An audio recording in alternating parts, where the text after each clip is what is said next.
Hello, I'm Andrew Jorgenson, Professor of Sociology and Environmental Studies at Boston College. So I'm going to talk briefly about world systems theory, and I'm going to focus particularly on the Christopher Chase-Dunn approach to world systems theory.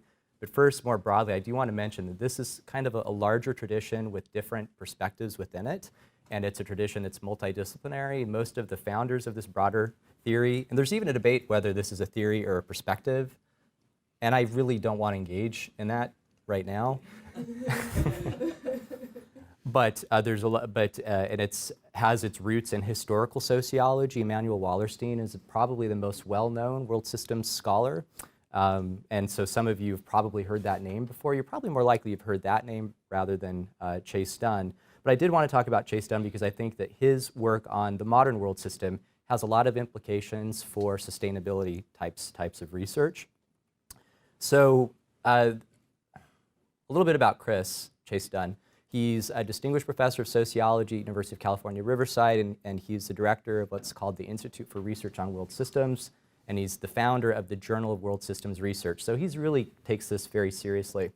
And one of the things that he's known for, and it reminds me of some of the questions that came up earlier today, is some of his other theoretical work that I'm not going to really talk about in depth. It's collaborative work with Tom Hall, who's a sociologist and kind of a sociologist and anthropologist. They've done some work on comparative world systems. They have a book called Rise and Demise Compared World Systems, which has been really well received by archaeologists and anthropologists and historians. And that particular perspective is used to analyze systems of societies throughout human history, so going back to the pre-modern world. Most world system scholars focus on what is referred to as the modern world system, which I'll focus on in particular in a minute. But a brief definition, well, what is a world system? Really, from a systems perspective, we're talking about a system of societies. We're really talking about interaction networks. Someone earlier today talked about interaction networks of, I think, ecological interaction networks, I think was the concept that was brought up this morning. Well, that really caught my attention because Chase-Dunn uses this concept of interaction networks to talk about interactions between different scales of social organization, from the individual all the way up to the international and the global. So we can broadly think of a world system as a system of interactions between humans at multiple scales, from the local to the global. And the global, though, from world systems perspective, pre-modern world system would be just a system of societies that was sort of independent of other potentially existing systems of societies. Now, when we think of the modern world system, though, this is when we really do have a truly global social system. I think this is something that we kind of all recognize. And now there's an assumption about the modern world system, this idea of the core-periphery hierarchy that some of you have probably heard of. Now this is an assumption for the modern world system about a stratified interstate system. We have this idea of core, semi-periphery, and periphery nation states. And you can think about it in terms of international inequality from a multidimensional perspective. But this assumption about the modern world system is actually treated as an empirical question in comparative world systems analysis when you're comparing systems of societies in different historical periods. But this is an assumption of the modern world system.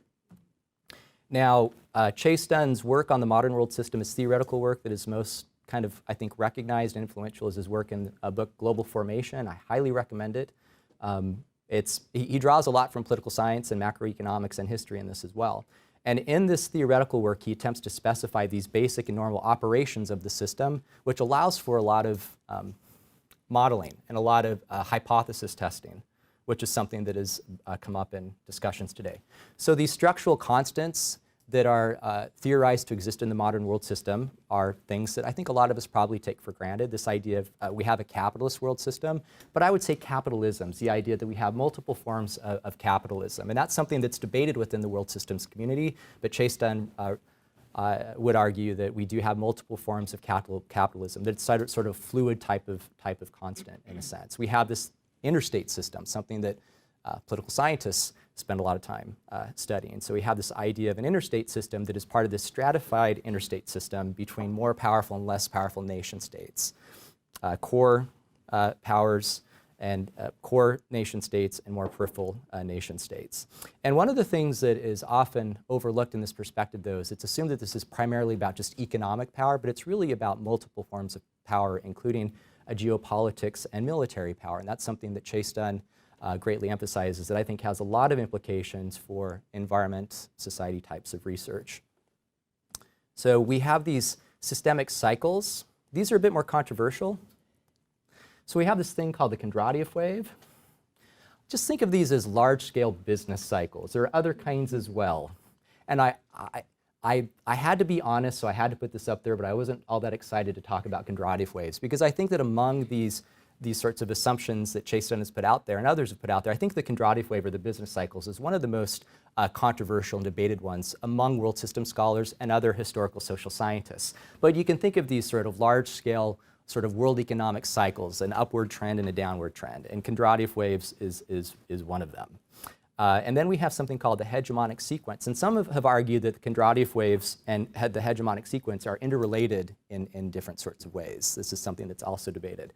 But the hegemonic sequence is really this idea of the rise and fall of global superpowers. You can think about it in that context within the modern interstate system, that we have this cycle of the rise and fall of kind of a global core power, which is a nation state, and they tend to be powerful globally in the context of economic power and military power, but there are also qualitative differences in each of these cycles that occurs. That if you look throughout human history, if you look through the last few sorts of cycles of the hegemonic sequence, you'll see that the global hegemon from this perspective has things that are qualitatively unique to it that make it different from prior global hegemons.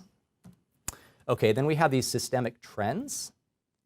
And all of these have been studied quite a bit using statistical modeling techniques, trying to sort of map these sorts of things out. This idea of the expansion and deepening of commodity relations, a lot of folks think about this in the context of global production networks, and there's a huge school of social science on global commodity chains that's directly tied to this, that has sort of had a renaissance recently.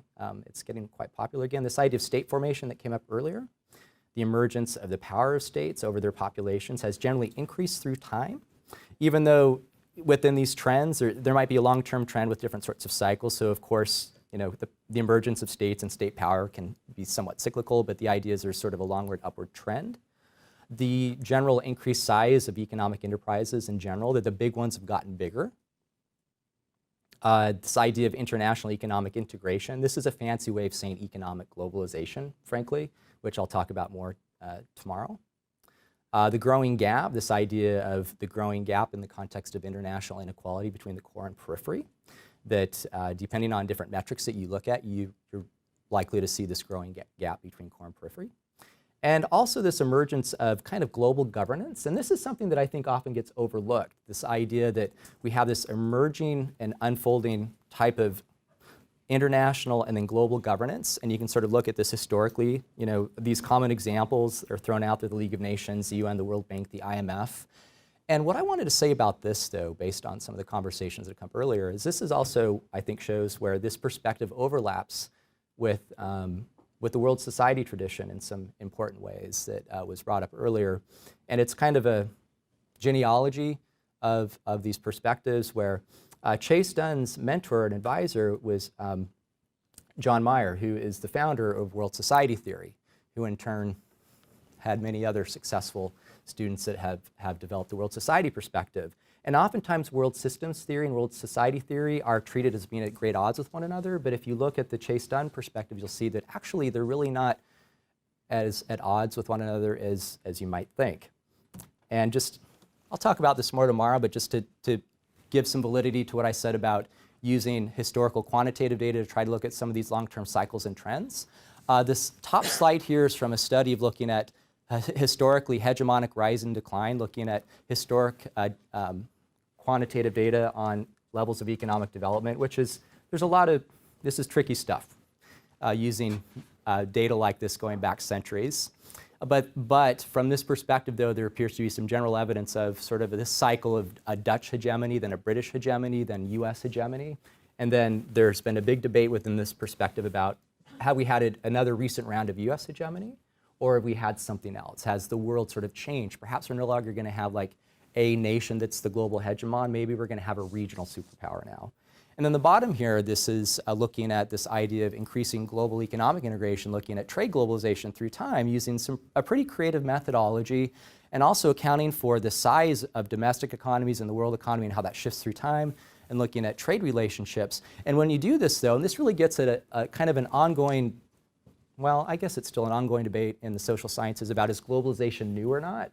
And this type of analysis suggests that, yeah, it is, but at the same time, in earlier historical periods, we had cycles of trade globalization that peaked quite high and then declined. And you sort of see the time frame, and you see that this is also tied to, well, the occurrence of some world wars, too.